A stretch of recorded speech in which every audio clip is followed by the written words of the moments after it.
Hi everyone, నమస్తే అండి. Welcome to our channel Rishi Home foods. ఇవాళ రెసిపీ వచ్చేసి దొండకాయ కర్రీ అండి. దొండకాయని మనం పోపు పెట్టుకుంటాం లేదా కొబ్బరి వేసి చేసుకుంటాం. అలా కాకుండా ఇలా మసాలా పెట్టి ట్రై చేయండి, చాలా టేస్టీగా ఉంటుంది. ఇప్పుడు దీని తయారీ విధానం చూద్దామండి. దీనికోసం ముందుగా ఒక మిక్సీ జార్ తీసుకోవాలండి మసాలా ప్రిపేర్ చేసుకోవడానికి. దాంట్లోకి ఒక పెద్ద ఉల్లిపాయని ఇలా సన్నగా తరుక్కుని వేసుకోవాలండి. ఒక స్పూన్ జీలకర్ర, ఒక స్పూన్ ధనియాల పొడి, ఒక స్పూన్ గరం మసాలా, 3 ఎండుమిర్చులు, ఒక స్పూన్ నువ్వులు. ఈ మసాలాకి సరిపడా సాల్ట్ కూడా యాడ్ చేసుకోవాలండి. ఒక స్పూన్ అల్లం వెల్లుల్లి పేస్ట్ వేసుకోవాలండి. ఇప్పుడు మూత పెట్టుకుని మెత్తగా గ్రైండ్ చేసుకోవాలండి. వాటర్ యాడ్ చేయనవసరం లేదు, అలాగే ఈ మసాలాలన్నీ మనం ఫ్రై చేయనవసరం లేదండి. ఇలా ఒకసారి గ్రైండ్ చేసుకున్నాక దీంట్లోకి చింతపండు పేస్ట్ని 1 స్పూన్ వేసుకోవాలండి.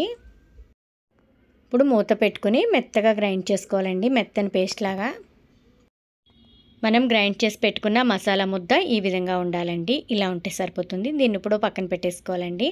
నేను ఇక్కడ 1/2 కిలో దొండకాయలు తీసుకున్నానండి. వాటిని శుభ్రంగా కడుక్కుని ఇలా 4 చీలికలు చీలుకున్నానండి. మనం ఎలా అయితే వంకాయ కోసుకుంటామో అలాగే చేసుకోవాలండి.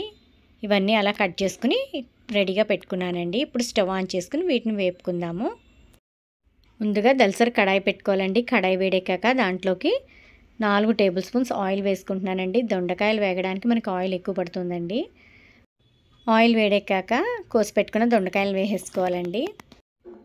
దొండకాయలు మొత్తం ఇలా వేసేసుకున్నాక దొండకాయలు తొందరగా వేగడానికి దీంట్లోకి కొద్దిగా సాల్ట్ యాడ్ చేసుకుంటున్నానండి. ఒకసారి గరిటె పెట్టి మొత్తం అంతా కలిసేలాగా కలిపేసుకోవాలండి. మంటని మీడియం ఫ్లేమ్లో పెట్టుకుని దగ్గరుండి వేయించుకోవాలండి. మూత పెట్టుకుని ఒక 15 నిమిషాలైనా టైం పడుతుంది కొంచెం దగ్గర పడడానికి. ఇలా 80% కుక్ అయితే సరిపోతుందండి. ఇలా కుక్ అయ్యాక తీసి ఒక గిన్నెలో వేసి ఒక పక్కన పెట్టేసుకోవాలండి.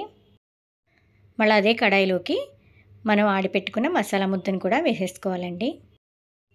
గరిటె పెట్టి కలిపేసుకోవాలండి మొత్తం అంతా మిక్స్ అయ్యేలాగా.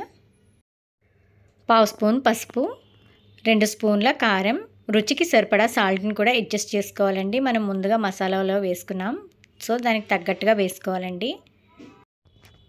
ఈ 3 వేసేసుకుని మొత్తం ఒకసారి గరిటె పెట్టి కలుపుకొని పచ్చివాసన పోయేంత వరకు మనం మసాలా ముద్దని వేయించుకోవాలండి. మంటని లో ఫ్లేమ్లో పెట్టుకుని వేయించుకోవాలండి, లేకపోతే మాడిపోతుంది. మనకి ఇలా ఫ్రైలోంచి ఆయిల్ సెపరేట్ అయినప్పుడు దీంట్లోకి మనం వేయించి పెట్టుకున్న దొండకాయ ముక్కల్ని కూడా యాడ్ చేసేసుకోవాలండి. ఇలా మొత్తం ముక్కలన్నీ వేసేసుకున్నాక ఒకసారి గరిటె పెట్టి బాగా కలుపుకోవాలండి. ఇలా కలిపేసుకున్నాక మూత పెట్టుకుని ఒక 5 నిమిషాల పాటు వేయించుకోవాలండి. మధ్య మధ్యలో కలుపుతూ ఉండాలి. ఇలా మనకి ఆయిల్ సెపరేట్ అయినప్పుడు కర్రీ రెడీ అయిపోయిందండి. ఈ స్టేజ్లో ఉన్నప్పుడే స్టవ్ ఆఫ్ చేసుకోవాలి. మనకి ఈ కర్రీ రైస్లోకి, రోటీలోకి, అలాగే సైడ్ డిష్ కింద సాంబార్లోకి కూడా చాలా బాగుంటుందండి. దొండకాయ మసాలా రెసిపీని మీరు కూడా ట్రై చేసి టేస్ట్ ఎలా వచ్చిందో తెలియచేయండి. ఇది పిల్లలకి లంచ్ బాక్స్లో కూడా చాలా బాగుంటుందండి. ముందు రోజు మనం దొండకాయలని కోసి పెట్టుకుంటే కర్రీ చేయడం చాలా సులభం అండి. ఇప్పుడు ఒక సర్వింగ్ బౌల్ తీసి సర్వ్ చేసుకోవడమే అండి. కొద్దిగా సన్నగా కట్ చేసుకున్న కొత్తిమీరని యాడ్ చేసుకోవాలండి. మనకి దొండకాయ మసాలా కూర రెడీ అయిపోయింది. ఇక సర్వ్ చేసుకుని తినడమే ఆలస్యం అండి. ఇలాంటి మరిన్ని టేస్టీ అండ్ యమ్మీ రెసిపీస్ కోసం రిషి హోమ్ ఫుడ్స్ని తప్పకుండా ఫాలో అవ్వండి. Thank you for watching Rishi Home Foods. మరొక మంచి రెసిపీతో మళ్ళీ కలుద్దామండి. అంతవరకు సెలవు. Bye bye.